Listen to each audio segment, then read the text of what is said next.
It is a risk we have to acknowledge, manage, and be upfront with it. That's how we think about correlations, not as a long-term linear dependence, but rather a conditional one with pockets of contagion and diversification. Welcome back to Resonanz Spotlight. This is part 2 of our mini-series on systematic option strategies.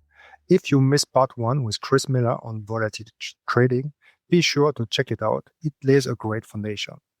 Today, we shift gears toward portfolio construction, and I'm joined by Nick Baltas, head of cross-asset data one, commodity, and stock systematic strategies at Goldman Sachs. Let's dive right in. Nick, in many ways, portfolio construction is the art behind the science. How do you begin framing a portfolio of systematic option strategies, and what are the principles that matter most? Building a portfolio of strategies doesn't have to be just strategies. Generally speaking, building a portfolio of assets will lend itself to option strategies. In our example, might use a combination of 3 key questions. The first one is whether you're focusing on forecasting the risk versus return. The second one is what is the type of estimation that we do in your expected returns or risk as a consequence of the answer to the first question. And then lastly, how do you think about those weighting schemes when it comes to dynamically recalculating them, or perhaps having a weighting scheme that can only kind of rebalance on a regular basis back to some rebalance the drifted weights back to the original ones, right? Briefly going through those points, and specifically when it comes to option strategies, we can make the argument that the volatility profile of option strategies is not necessarily static through time. And whether we can forecast return or not, that's a different dimension. But broadly speaking, we tend to think of combining option-based strategies with some risk balancing act in place. Obviously, it becomes a bit of an artistic approach to it, as you naturally said. If you put together a defensive portfolio that would typically have return profiles that look like a lottery ticket, you typically pay a bit of negative cost of carry. You pay for some defensiveness and then it spikes up. In terms of sizing this exposure, you would probably not want to inverse volatility scale that particular strategy. When we think about hedging strategies or defensive strategies, the type of estimation of volatility or variability that we tend to use will try to reduce the dependence it has on the up moves. The minute you say, I'm going to volatility scale my exposure in each one, start reducing the exposure to those that spike up more often than not, exhibiting their defensive profile, you end up building a portfolio that is not necessarily adding defensiveness, but it's trying to kind of tone it down. On the other front, if you put together a portfolio of volatility selling strategies, these are the ones that typically gap more often, which is part of the nature of the premium, right? You're an insurance provider, you sell those options, you accrue a premium, and then you're the one to provide that insurance payout if volatility spikes. We would try to look into the riskiness and the volatility profile of those strategies more as a way of quantifying the downside. There's a lot of nuance as to whether we look into historical periods or think more on a simulated basis, what could be a theoretical scenario of underperformance. So perhaps not giving an answer because there is no right answer here. It really depends on what the objective is and the inputs in terms of systematic strategies into the portfolio that we try to build. Defensive portfolios require different treatment. Yield-generating portfolios require different treatment. Estimating volatility, good volatility, bad volatility differs. Making use of correlations, that is also a key question, and we're going to touch upon later. I think at the end, whether the weighting scheme we end up choosing is going to be a static scheme or a dynamically rebalanced scheme, that's another nuance when it comes to portfolio design, which has to do with the interaction of a weighting scheme and expected returns. Let me give a very, very basic example. Assume that you're a value investor. If you find a stock that is very cheap today, it is likely that it has realized a very negative price move. It's cheap because for whatever reason, market price is significantly lower than the fundamental value that it has. Now, if you were to volatility scale that exposure, you almost make a bet that you would want to play at your benefit, but you scale down so much the exposure. There's interaction here between what is the weighting scheme that we have and what's the expected return. And that is also a very significant consideration when you build a portfolio and dynamically rebalance the positions. That's kind of a big summary. To summarize, what are we trying to achieve? Forecast return, forecast risk. How do we measure risk and how different that can be depending on the input strategies? And then how static or dynamic should we be about the weighting scheme? The answer depends on the objective. Right.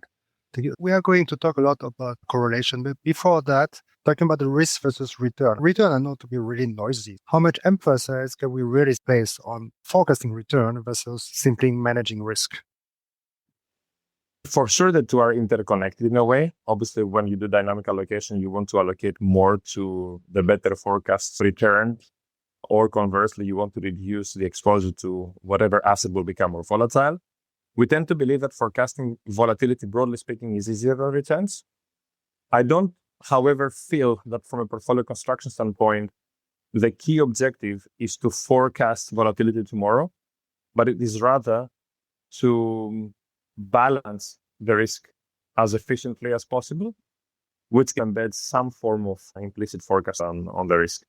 When it comes to the return, forecasting return, Chris made that point in the previous episode, right? He basically did say that when you do the analysis and condition subsequent return of volatility selling strategies on the current level of all, you realize some sort of a monotonic profile whereby higher volatility regimes or higher volatility periods are followed by larger returns, but in Sharpe ratio terms, relatively insensitive to the starting point of volatility.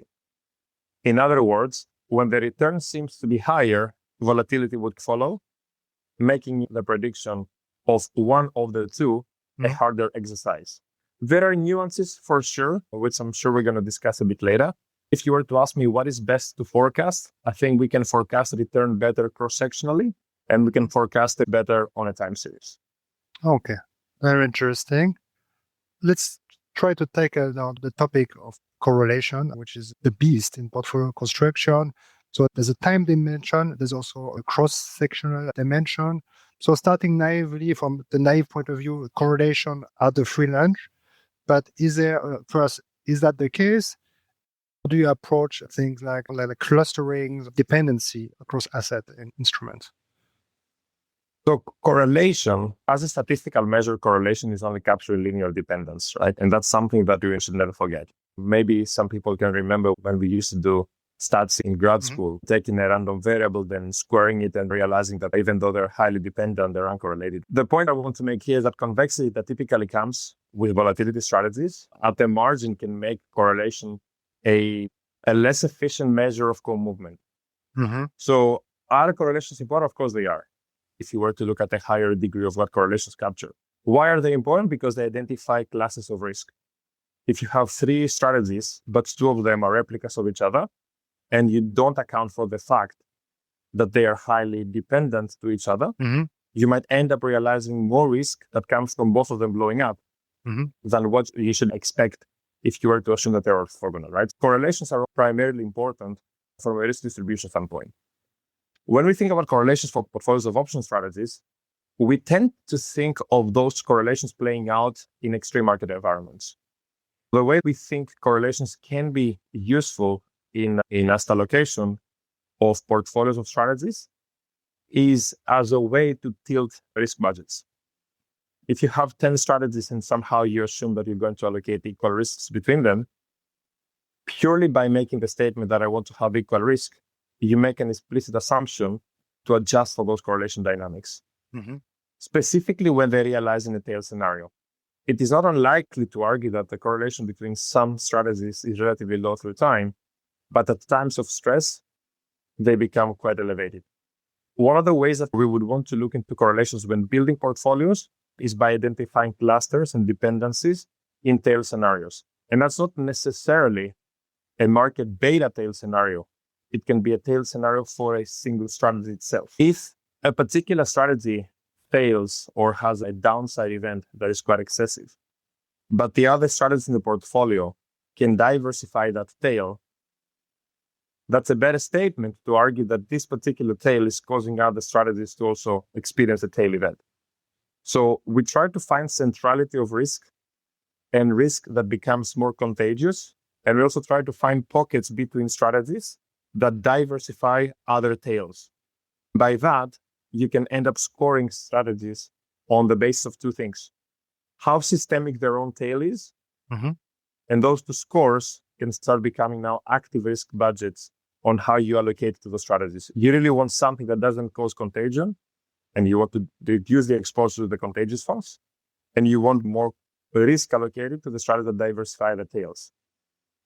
Now, to summarize, this does not mean that an aggregate market event cannot be contagious throughout the set of strategies we put together. If we build a carry portfolio by design, it would have some pro-cyclicality.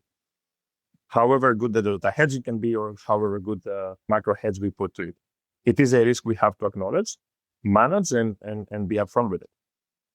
So that's how we think about correlations, not as a long-term linear dependence, but rather a conditional one with pockets of contagion and diversification.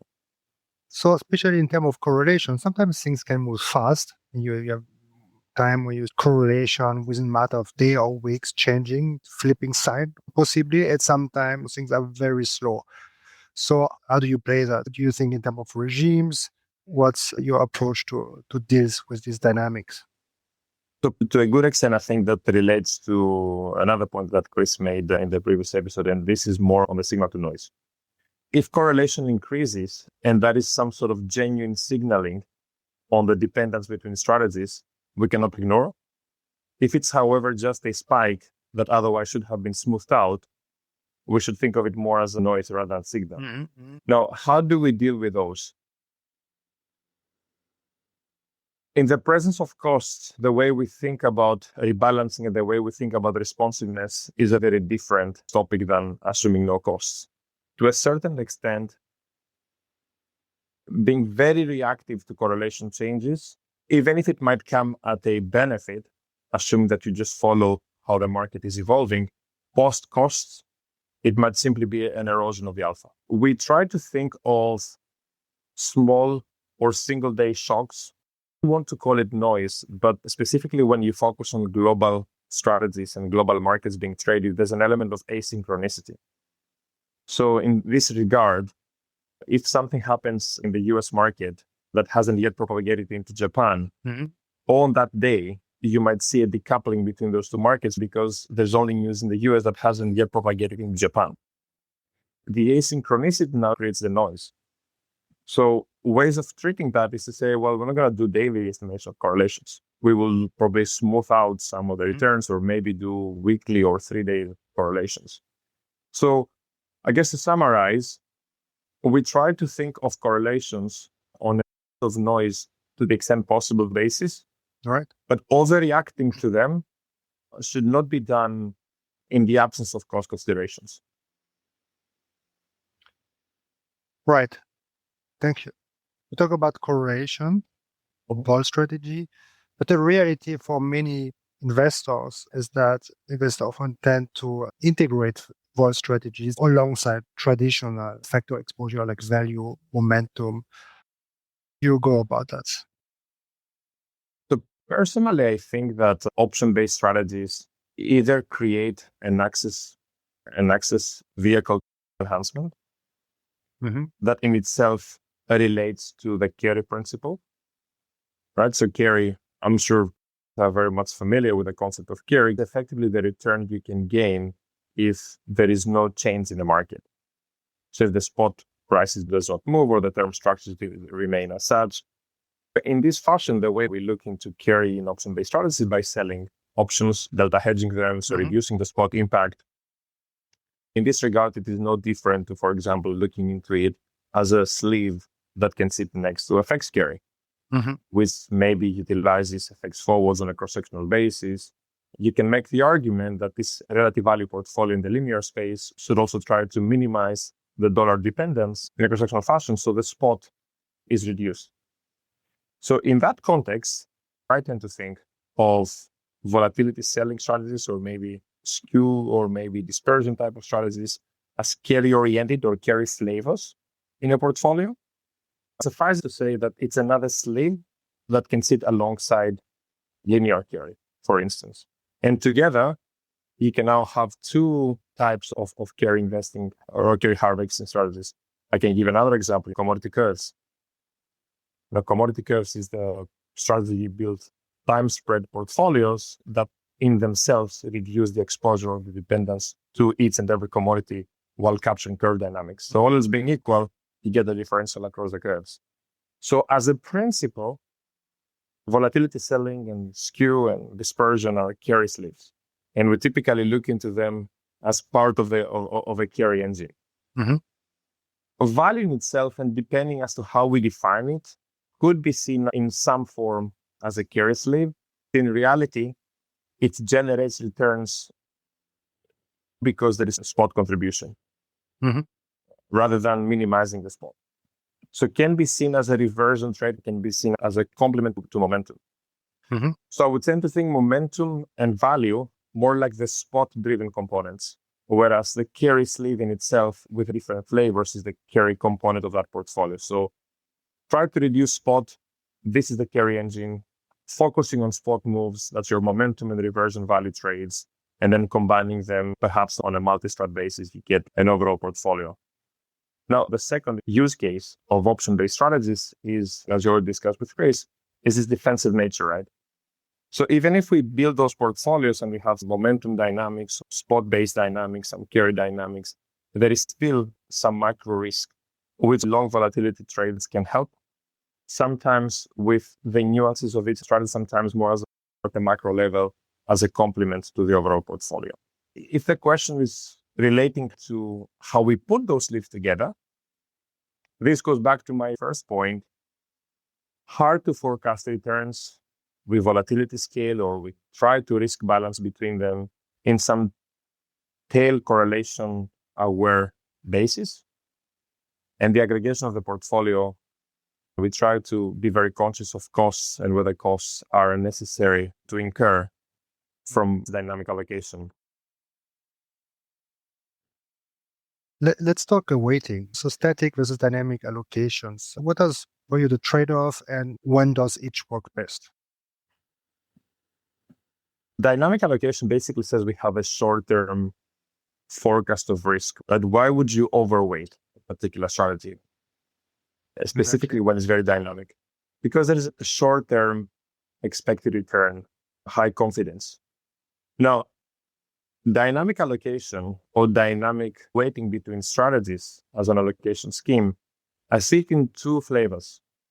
Flavor number one, you simply allocate more to a specific strategy without scaling the rest. Case number two, you scale a particular strategy to reflect a forecast, but as a consequence, you reduce the exposure to the rest. The latter case is more related to a top-level volatility target. You have some sort of risk budget to allocate more to a specific strategy. You need to finance it from the others. In that latter case, there are a few more assumptions that we implicitly make. For example, one is that a positive forecast for a specific part of the portfolio is in itself a negative forecast for the rest. And I think recognizing that is very important. Now, in the former case, that you say, well, I'm going to increase one or two strategies without necessarily creating that budget from elsewhere, you somehow make an aggregate assumption that the overall risk you're taking is higher or lower, which is now more of a reflection of the overall opportunity set. There is no right or wrong here. I think it's a balancing act between costs, assessment of the overall opportunity set, or having a target risk at the portfolio level. Each of those has their own benefits and downsides.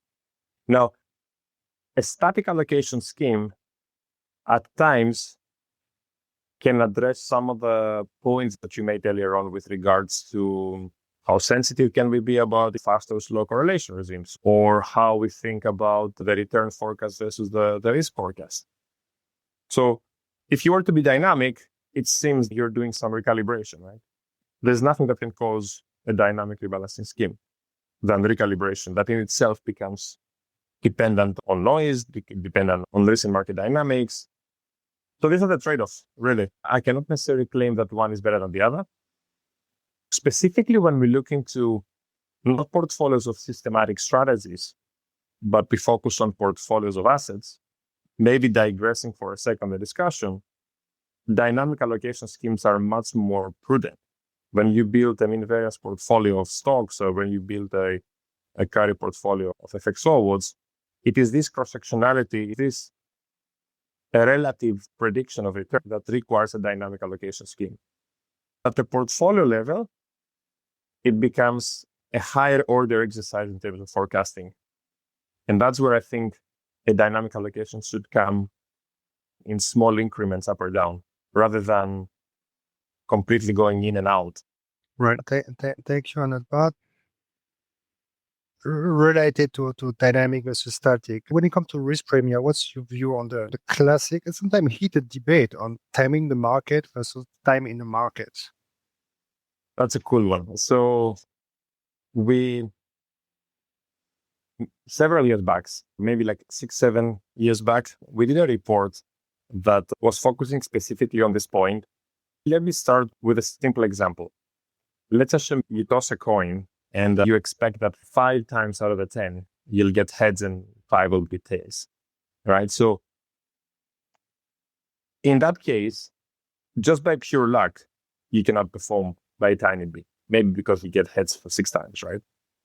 Now, let's think of a systematic strategy. Assuming it's well designed and captures rewarded exposure, it will deliver a positive return more often than not. Let's say a Sharpe ratio of 1 would perhaps translate itself into, 7 out of 10 times you get a positive return. So purely by not doing anything, you get 7 out of 10 times right. Claiming that there's timing ability, you don't have to just be lucky.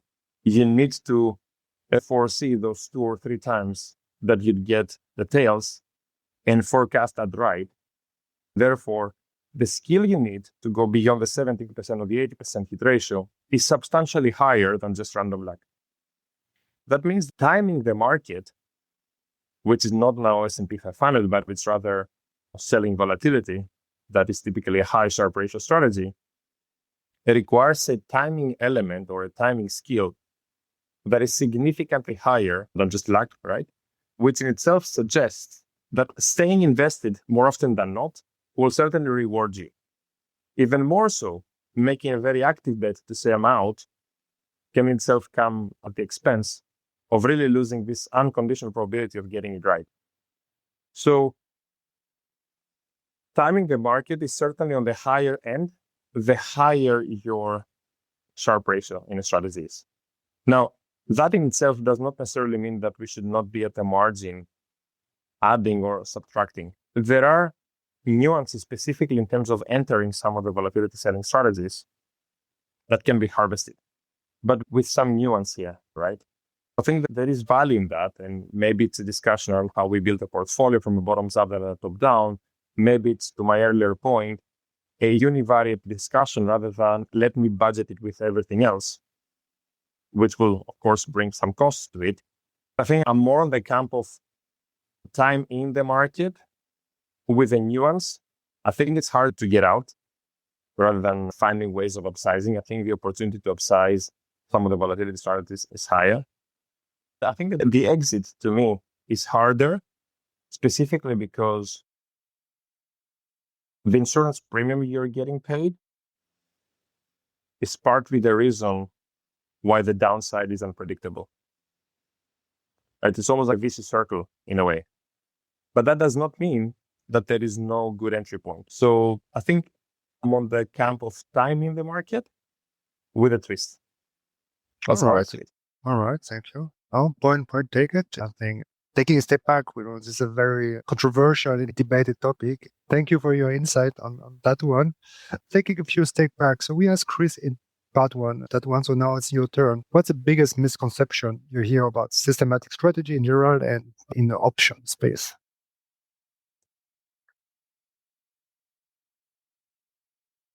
I think the timing element.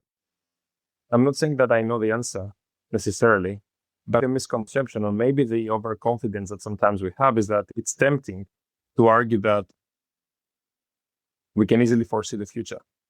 Right? It's part of human nature. Mm-hmm. But at the same time, we do the best we can to build strategies and portfolios that are robust, to your earlier points, on short-term noise, on dislocations in the market, on correlation shifts. So I think being very nimble is important. without negating the possibility of having an edge. That's what I would say for the option strategies. Maybe more generally, there is not necessarily a misconception, but I can see people not making, that any weighting scheme that we come up with, right? We say, I'm going to do equal weights. I'm going to do inverse volatility weights. I'm going to allocate on the basis of ranks. I'm going to allocate on the basis of whatever. Any weighting scheme that we apply on a set of assets, on a set of strategies, in itself has an implicit predictability of the returns. Right? That goes back to Black Liederman, right?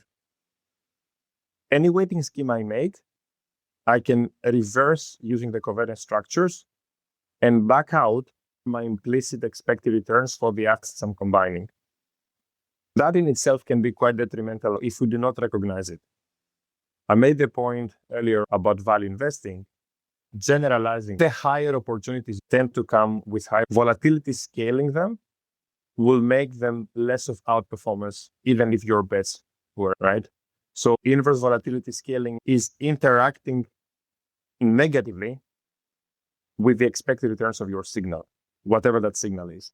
And I think because we see people saying, hey, I'm going to do this scheme or this other scheme or this other weighting scheme, but then the signaling comes from a completely different source, not making this interaction between the two is incorrect.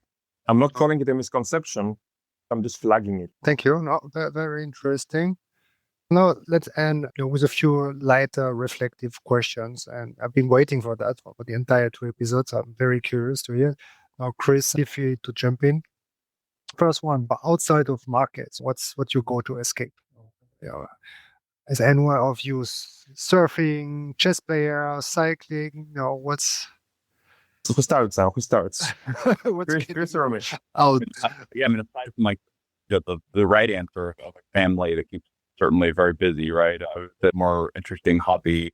I'm a very big reader, particularly fiction, and I feel strongly that this helps me be more creative. And a lot of people read nonfiction, and I think it's so focused on improving yourself and your job, but I think expanding your sort of world, but reading all sorts of strange things is where I spend my time. So what about you, Nick?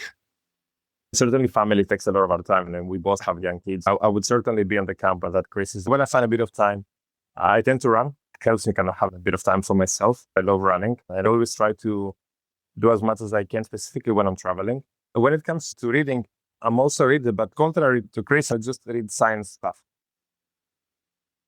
It doesn't have to be specifically around physics or math. Some people know that I'm quite passionate about the importance of sleep. Right? So I've been reading quite a few books. I'm reading kind of science stuff. And sometimes I listen to podcasts on those, or I listen to books rather than reading them. So while running. Very interesting and pretty different. So now one professional question. You both operate at the intersection of markets and science. What's one belief you held early in your career that you've changed your mind about over the years? I'm going to keep the same order. I had a PhD in applied math. And so when I showed up on the desk, I was sort of brought whatever project it was and have at it. The first thing I did was everything was amazingly precise. Everything was very mathematically correct. I kind of alluded to it in my section that I think sometimes you're sort of over modeling and that there's a lot of unknowns in the real world. The models are important in the proper use, but a lot of times for the stuff that we do, in my opinion, now, keep it simple. I mean, that's kind of back to engineering fundamentals, keep it simple, stupid. What about you, Nick? The lesson is that you haven't yet seen it all. That's the one I always keep in mind. In our business, we try to build good products, right? If there's one thing we have to keep in mind is, number one, to empathize and think in the same way as our clients would think. In this regard, making sure you have not seen it all. I'm sure all of us can have a number of examples of what has happened in the market and we have not seen it. And I think embracing this culture allows you to think out of the box at times.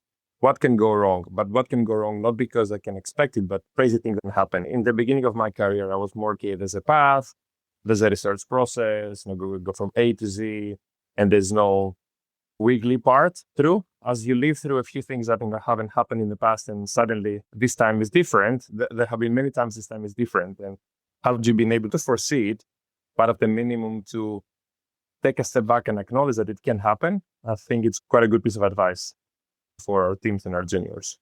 Is there any book, paper, white paper, written document that reshape your perspective on investing? I get asked by every new joiner inevitably, and I always struggle because, at least from my perspective, there's a huge value in mentors and word of mouth education. I come up with the book, but I would maybe have my viewpoint here that I was really fortunate to find amazing mentors, spent a lot of time with me, and that taught me the things, right? And we all have time constraints. I can't do this for everyone, unfortunately, but where possible, I'll try to do the same thing for other people because I think that's the best way to learn. Mm-hmm. But I think having a single book or a paper that really shapes how you think, it's tough. I can quote one, however. Chris does know it. There is this 2014 JFE paper. The title goes as follows. It says, Predicting Anomaly Performance with Politics, the Weather, Global Warming, Sunspots and the Stars. Okay? This is written by Robert Novimax, who's a very, very well-known academic. I think he's a senior consultant at DFA as well at the moment. And that's at the Journal of Financial Economics, right? Top journal. He basically comes across and says, look, we can look into global warming, the El Niño phenomenon, sunspots, star constellations, whatever. And we can start doing some regressions and predict the market. The paper goes in a scientific and empirically robust manner to document some of those dependencies and claiming that, look, we can find those predictors predicting equity market returns, and that's how research should continue, because there are dependencies that we should be open to embrace and understand. And it's so well written that you have to look through the cynicism. It says, we can document many dependencies and correlations, but unless we have fundamental understanding of what's going on, we're just setting ourselves up for a statistical fluke, right? Precisely because there is no mention whatsoever in the paper about the cynicism that he's trying to bring forward, and he approached the whole thing as a legitimate statistical exercise. It was to me like an eye-opening piece of work, because if there's anything that we try to teach our juniors and be good mentors to them, as others have done for us, I think the number one thing we should explain is that it's not a return-seeking exercise. Is a whole process of making theoretical associations, making economic hypotheses, and with sound economic arguments, coming up to something that we would want to believe that historical data can help us prove. In reality, as in statistics, you can never prove, you can only disprove and allow yourself a chance to fail. Setting ourselves a path for failure purely because we document X predicts Y, simply because they happen to correlate, is very bad practice. Did it fundamentally shape the way I think about the markets? Probably not, but did it actually stick something in my brain ever since I always come back to? Yes, absolutely did. Great. Thank you. So Chris, thank you both. And this being an incredibly rich and insightful journey across volatility markets, strategy implementation, and portfolio design. To our listener, thank you for joining us. If you enjoyed this two-part series, please share it and stay tuned for more episodes of Resonanz Spotlight, where we explore the strategies shaping modern investing. Until next time.